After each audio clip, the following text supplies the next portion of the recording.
Late na po kayo nagpasa, huli na po. Ibabagsak ko na po yung anak ninyo. Naibigay ko na sa inyo eh. Ano ba bang problema? Eh, ilang buwan na hinintay ko.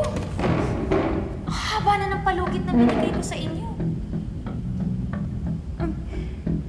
Ma'am, huwag niyo namang ibabagsak ang anak ko. Nagkakanda hirap sa pag-aaral yan eh. Tapos ibabagsak niyo lang dahil sa Form 137. Pwede pa naman magbago yung isip ko. Ayun ay kung may bibigay nyo ang pinturang kailangan para dito sa classroom renovation project. Isang lata lang naman po ng pintura ang kailangan sa project na to. Diba, Chichay? Sige.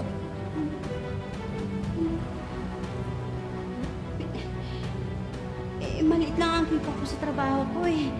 Hindi ko maibibigay yung hinihingi niyo. Pues,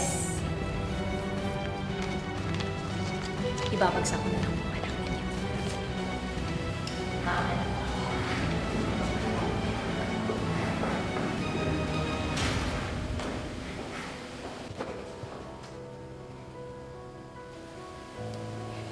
Nay,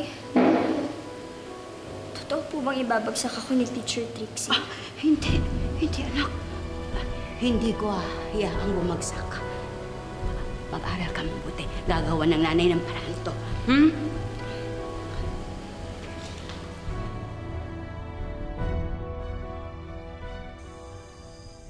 Ano ba yan? Anong pintura?